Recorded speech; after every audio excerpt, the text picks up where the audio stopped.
It's time for another Dice Tower review with Z. Garcia.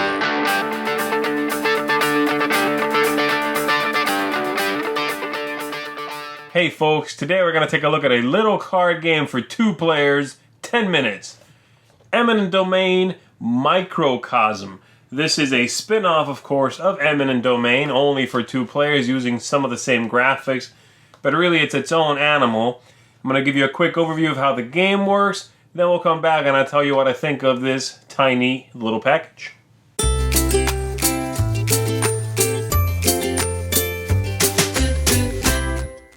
So here's the game set up for 2 players, which is the maximum it can play. It also comes with all of these cards, which are literally not for this game. They are promotional cards, and there's almost as many of these as the amount of cards in this player deck. So that's interesting, but we don't need that. And then you're ready to go. The way the game works is, obviously the objective is to have the most points. These cards are going to be pretty much everything here. So let's take a look at one up close here. The cards have a few things. They give you a symbol. It's a type of planet, in this case yellow planet with a symbol of the planet there. It's a type of action, which is described down here. It also has up here a way to score. The way you're scoring the game is based on the cards you've drafted into your hand, basically your deck. And so this one would give you 1 victory point for every tech card you have. And that's the way they all work. So here, that's the symbol. It's a research action. It's a purple planet. It gives you victory points for spoils. And this is the action power. So on your turn, the first thing you have to do is you have to draft a card. You can take any one of these, or you can take the top one from the deck. And once you've done that, so let's say I'm going to take this one. That's the one I'm taking, political science. There's a symbol planet. It gives me points for spoils. And that's the action. Once you've taken a card, then I have one of 2 options. I can either play any one card from my hand. In this case, this would be the only one. And then it gets discarded. Or I can pick up my entire discard pile. In this case, I'm going to play this card. And the card says, if there's a tech card in the center, take one. Return 1 card from your discard pile to your hand. Well, I'll be wasting that part. But these are the tech cards over here. So I'm going to take this one for military. Because I'd like to go military this game. This card gives me points for spoils. Attacking gives me spoils. So I'm going to do that. And then this card, and there's a couple in the deck that have this, also has a power while it's in the discard pile. And it says that while this card is in my discard pile, the opponent may not peek at my colonies with survey cards, and we'll get to that in a bit. So there's that, and then I would flip the next card over here, and it is my opponent's turn.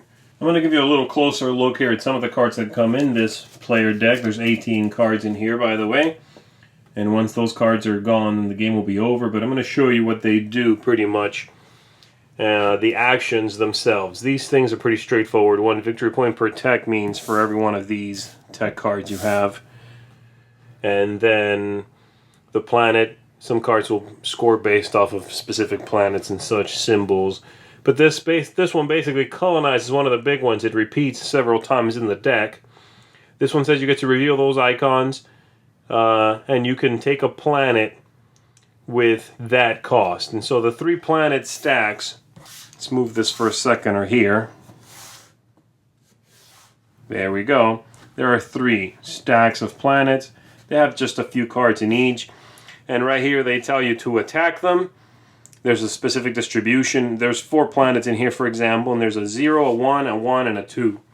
But to colonize them, if I played that colonize card, I would literally show no symbols. I can just pick one. And I have colonized one of these, okay? A colony basically, while it's in the middle of the table, it's a planet. While it's in front of me, it's a colony. And so I would colonize it. I would take one, colonize it. If I show more symbols, then I can take, for example, if I showed 2 symbols, I could take one of these better ones, 3 symbols, one of the best ones. So that's colonize, as seen there. Next up we have research. And research says you can take 1 tech card from the center. I already showed you this one. you can discard 3 of those symbols, which we just saw right there, or you reveal them rather, not discard them. But if I had this card, and I had this card in front of me, and one more, I could show all 3 of those and do that again. So that's the way that works. This one is Warfare, and Warfare has you choosing a planet, meaning from the middle of the table, or a colony, meaning in front of someone, and revealing it. And then, after you've revealed it, you can show as many attack symbols as you know, if you're able to attack it, and then you would take it. If it's in front of someone, if you attack it from the center of the table and reveal it, you have to get that. That's the defense. If it's in front of someone when colonized, meaning in front of your opponent, then it's a little tougher to take back. But you can do it. And you're not only getting points, but you're depriving them of it. So, there's that one.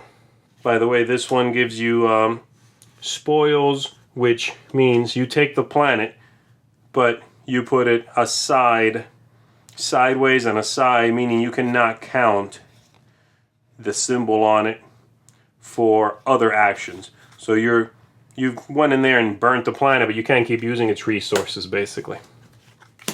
Alright, political intrigue here says that you get to look at your opponent's hand and choose a card. They discard that card. This one also, while it's in the discard pile, you can peek at the top card of the draw deck, meaning the deck of actions here, before you decide to take one of the 3 face up, because you basically have an option of that 4th one knowing what it is going into it. This one, Political Power. The action is you can move any number of cards from their supply to the bottom of the deck and replace them. Of those 3 face-up cards, you can get rid of some of them. You can do that before you have to draw. Alright? And while this is in your discard pile, you have +1 defense. So when you pick up your discard pile as one of your 2 options, you can either, again, play one or discard or pick up your discard. You don't have to pick up your entire discard pile. You can pick up whichever cards you want from your discard pile. And this might be one you want to leave there for that boost in defense. Alright, here we have Political Party. Pick up and immediately play 1 card from your discard pile, so it lets you cycle something back in a little faster. While it's in the discard pile, the opponent cannot draw from the top of the deck, so a little limitation there. Mission, survey mission, peek at a face-down planet or colony, so it lets you have a little more knowledge of what you might want to go after. And survey sweep, you get to also peek, but this one lets you play another action after you've played that one. So that's basically it. There's more cards, but they are repeats of some of the ones I showed you, as you can see there. Alright, so I'm going to show you what it looks like to score the game at the end. Again, when the 18 cards that the players have drafted are gone, the last player will finish their round, game's over, and we score. In this example here, what I have is these are tech, these are my colonies, and these sideways are spoils. I have 2 spoils.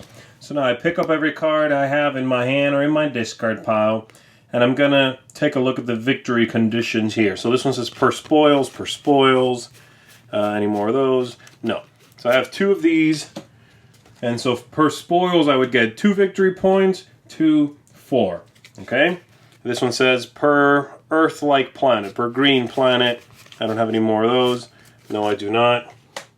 And so I would do that, and I have each of those green planets. I have 1, 2, 3. It's green stripe there. 3, 4.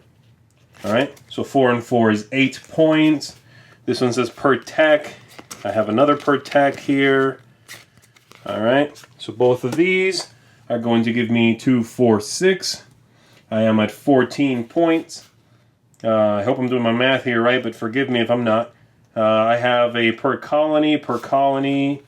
Both of these means 2, 4, 6. I should be at 20. This one is per each of those symbols there. And of those, I have 1, I have 2, 3, and 4. 24 with this one.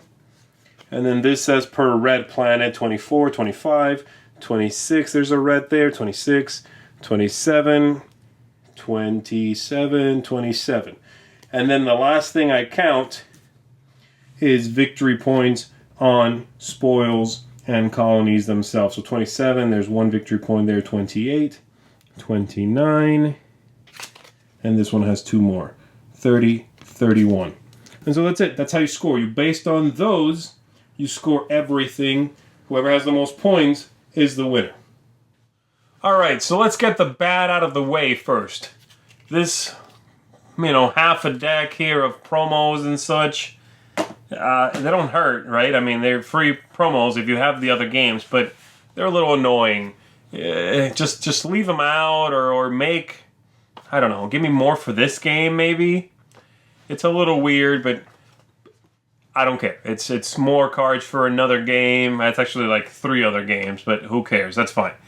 What I do have serious beef with in this game is that the rule book, I'm sorry to say, is horrendous. This is one of the worst rule books I've read in a while. I opened it up, it was a single sheet, and I went, ooh, wow, this must be pretty straightforward.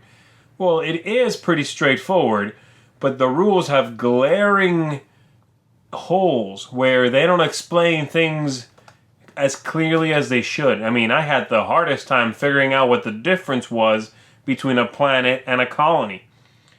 And it's not just me. The game on Board Game Geek has like half of its pages. I want to say there's 4 pages of threads. And I want to say like half of that, like 2 of those are rules questions. So be aware of that. Not good at all, not even remotely. But once I figured out what was going on, I read some posts, figured out the game, figured out how to teach you how to play it, then what? Well, I have to say, I like the game a lot. I've enjoyed this game. It's one of those games that after I played it a couple of times, I kept thinking about. I kept going, I kind of want to play that again. And I kind of want to play that again. And it gets under my skin a little bit, and it makes me want to play it. It's so quick, which is great. It gives you interesting choices, and I love the idea of scoring based on the cards that give you the actions. This is the kind of micro game I like. The kind that each card has multiple things going on. I like that a lot. I like that it's a planet. It's got a symbol to help you out with some other stuff. The scoring up here. So sometimes you'll see a card out there and you've got a lot of spoils this turn. And no matter what the action is, I don't care about the action, it says it scores per spoils. So I'm taking that one. And now I just buffed up how many points I get. Sometimes you need the action and you'll forget everything else. I'm just going to grab that action because I want to be able to attack this turn. I want to be able to colonize, whatever. So I like it. It's really neat. I got to give this one a thumbs up. I've enjoyed it. The graphic design is pretty good, which Eminent Domain already had very good graphic design. So this one continues that. I, again, wish a couple of things were a little clearer, especially in the rule book, but everything will smooth itself out once you figure out how to play. Eminent Domain Microcosm, really inexpensive, tiny little box, plays quickly. It's the kind of game that I think would be enjoyable and has been enjoyable playing it with the same person multiple times, so you both know what could come up. I dig it. I give this one a big recommendation. Check it out, folks. Eminent Domain Microcosm. Thanks so much for watching the Dice Tower videos. Find more great videos and reviews as well as our top-rated audio podcast at Dicetower.com. You can also find other great shows at Dicetowernetwork.com. I'm Eric Summerer, and you've been watching The Dice Tower. The Dice Tower is sponsored by Cool Stuff Inc., where you can find great games for great prices. Cool stuff in stock. Check them out at CoolStuffInc.com.